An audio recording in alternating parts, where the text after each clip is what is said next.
নমস্কাৰ নিউজ প্লাছলৈ স্বাগতম জনাইছো মই চেংফাৰ এই মুহূৰ্তত এটা গুৰুত্বপূৰ্ণ খবৰ লৈ আহিছো ৰাজ্যত শেহতীয়াকৈ সংঘটিত হোৱা এনকাউণ্টাৰ সন্দৰ্ভত হৰব হৈছে আসু আৰু এজেৱাইচিপিৰ নেতৃত্ব অসম আৰক্ষীক খকিয়নি প্ৰদান কৰিছে আসু আৰু এজেৱাইচিপিৰ নেতৃত্বই পুনৰবাৰ দৰ্শকসকলক জনাইছো শেহতীয়াকৈ ৰাজ্যত সংঘটিত হোৱা এনকাউণ্টাৰ সন্দৰ্ভত এবাৰ হৰব হৈ পৰিছে আসু আৰু এজেৱাইচিপিৰ নেতৃত্ব এনকাউণ্টাৰৰ বিৰুদ্ধে আৰক্ষীক খকিয়নি প্ৰদান কৰিছে আসু আৰু এজেৱাইচিপিৰ নেতৃত্বই আমি গ্ৰাফিক্সৰ জৰিয়তে দৰ্শকসকলক জনাব বিচাৰিছো অসমত মুক্ত গুলিৰ ৰাজত্ব নচলিব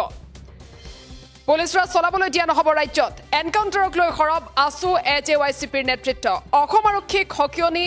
আসু আৰু এজেৱাইচিপিৰ আলোচনাৰ মাধ্যমেৰে সমস্যা সমাধানৰ আহ্বান জনাইছে আসুৰ নেতৃত্বই পুনৰবাৰ দৰ্শকসকলক জনাইছো অসমত মুক্ত গুলিৰ ৰাজত্ব নচলিব পুলিচ ৰাজ চলাবলৈ দিয়া নহব ৰাজ্যত এনকাউণ্টাৰক লৈ এবাৰ হৰব হৈছে আসু আৰু এজেৱাইচিপিৰ নেতৃত্ব অসম আৰক্ষীক খকিয়নি প্ৰদান কৰিছে আসু আৰু এজেৱাইচিপিয়ে আলোচনাৰ মাধ্যমেৰে সমস্যা সমাধান কৰাৰ আহ্বান জনাইছে আসুৱে যেহেতু ৰাজ্যত বিভিন্ন প্ৰান্তত শেহতীয়াকৈ কেইবাটাও এনকাউণ্টাৰৰ ঘটনা সংঘটিত হৈছে অসম আৰক্ষীয়ে আলফা স্বাধীনেৰে জড়িতৰ সন্দেহত কেইবাজনো নিৰীহ যুৱকক এনকাউণ্টাৰ কৰাৰ অভিযোগ উত্থাপন হৈ আহিছে আৰু এই এনকাউণ্টাৰ প্ৰসংগতে এবাৰ মাত মাতিছে মুখ খুলিছে আসু আৰু এজেৱাইচিপিৰ নেতৃত্বই আজি আসুৰ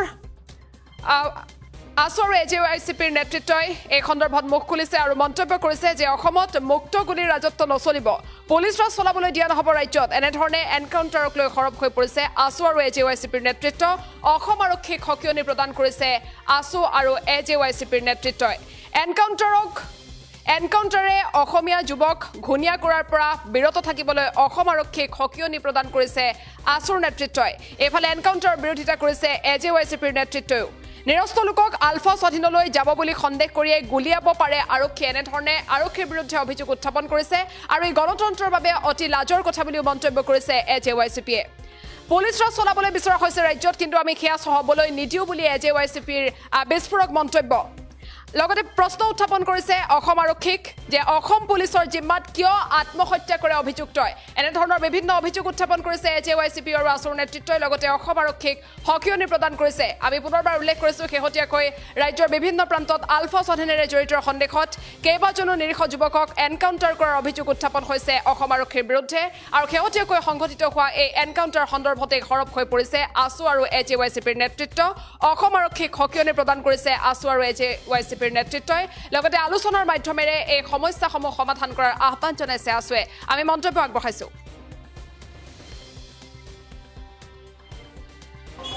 অসম চৰকাৰ আৰক্ষী বাহিনীয়ে অসমীয়া যুৱকক গুলিওৱাৰ ঘটনাত আমি গভীৰ উদ্বেগ প্ৰকাশ কৰিছোঁ এই ঘটনাটো তীব্ৰ আমি গৰিহণা দিছোঁ আৰু অসম চৰকাৰক এনে ঘটনাৰ পৰা বিৰত থাকিবলৈ আমি কঠোৰভাৱে সকীয়াই দিছোঁ আৰু আৰক্ষীয়ে আটক কৰাৰ পিছত সোধপোছ কৰিব পাৰে কিন্তু আৰক্ষীয়ে আটক কৰাৰ পিছত আৰক্ষী বাহিনীৰ হাতৰ পৰা পলাই যোৱাৰ অজুহাতত গুলি কৰা ঘটনাটো এইটো এটা নিত্য নৈমিত্তিক ঘটনাত পৰিণত হৈছে এই ঘটনা কেতিয়াও পতিয়নযোগ্য নহয় আৰু সেইকাৰণে অসম চৰকাৰক এনে কাৰ্যৰ পৰা বিৰত থাকিবলৈ আমি কঠোৰভাৱে সকীয়াই দিছোঁ আৰু আমি সুধিব খোজোঁ যে এটা মুক্ত গুলিৰ ৰাজত্ব চলিছে নেকি মুক্ত গুলিৰ ৰাজত্ব মানি লোৱা নহ'ব চাওক এটা কথা একদম স্পষ্ট সুদৰ্শন ছাত্ৰ সন্থাই আমি হিংসা বৰ্জিত পৰিৱেশ অসমত আমি পোষকতা কৰি আছোঁ আলফাৰ লগত আমাৰ লক্ষ্য আৰু পন্থাৰ আমাৰ স্পষ্ট দ্বিমত আছে কিন্তু এইটো কথাও ঠিক যে আমি চৰকাৰে নিৰৱচ্ছিন্নভাৱে ৰাজনৈতিক উদ্যোগ লৈ আলোচনাৰে সমস্যাৰ সমাধানৰ আমি পোষকতা কৰি আছোঁ আৰু আমি স্পষ্টকৈ কৈছোঁ যে অসম আৰক্ষীয়ে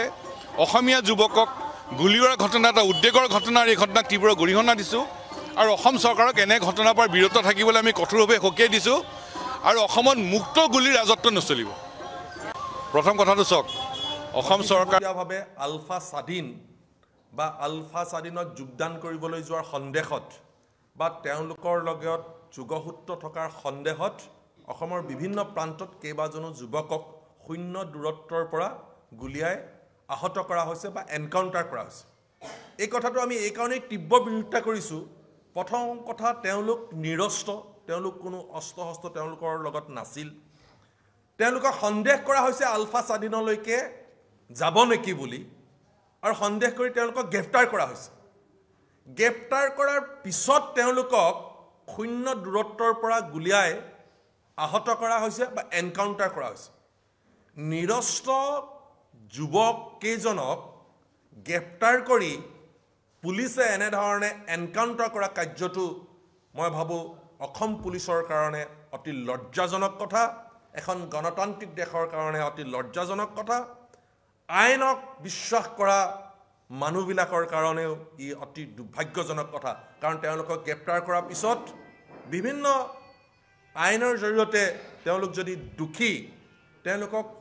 সেই শাস্তি প্ৰদান কৰিব পাৰিলেহেঁতেন। নিশ্চিতভাৱে অতি শেহতীয়াভাৱে যি পুলিচ ৰাজ চলাবলৈ চেষ্টা কৰা হৈছে, এই কাৰ্যক আমি অসম জাতীয়তাবাদী যুৱ ছাত্ৰ পৰিষদে বিৰোধিতা কৰিছোঁ। অন্যহাতেদি তিতাবৰৰ যিজন যুৱক অৰ্থাৎ যোৰহাটৰ যিজন যুৱক গ্ৰেনেড বিস্ফোৰণৰ সন্দেহত তেওঁক গ্ৰেপ্তাৰ কৰা হৈছিল। 4 দিন তেনেধৰণৰ কেনেকৈ তেওঁলোকে পুলিচ কাষ্টডিত ৰাখিল? 24 ঘণ্টাতকৈতো অধিক